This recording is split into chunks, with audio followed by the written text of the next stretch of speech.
Breaking news. Good afternoon, I'm Melissa Curtis. That breaking news: within the last 2 hours, a federal judge approved a $230 million settlement to 600 abuse survivors by members of the Archdiocese of New Orleans.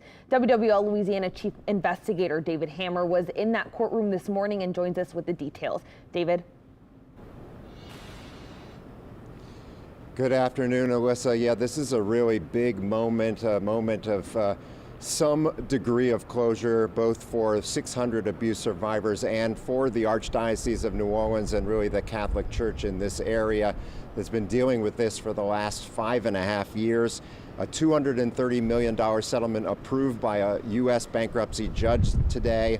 Also, $75 million. Looks like there's an agreement in principle for Travelers Insurance to add that, and that would make this the second largest diocese child abuse settlement in the country.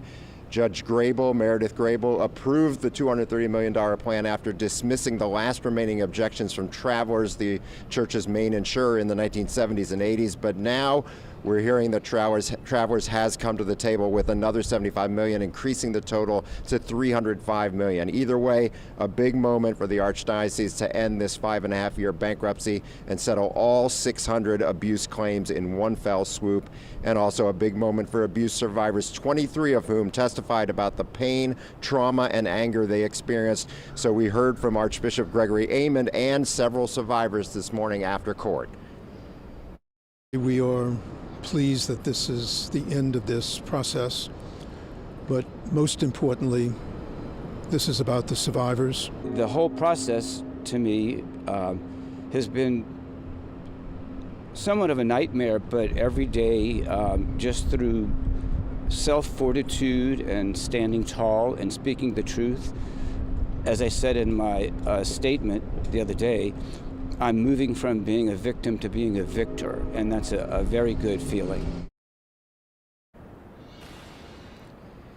And that abuse survivor you just heard from, Tim Trahan, I interviewed him 5 years ago. It was the first time he had spoken out publicly about the abuse that he endured as a child, and now he has come such a long way. He was scared and bitter and fighting through tears in that interview, and this past week he testified in this court, a very strong, very clear message that he is ready to have this resolved. So that is now the process. They will go through final approval of the additional $75 million, and then the process of starting to pay survivors begins. Reporting live from federal court, David Hammer, WWL, Louisiana.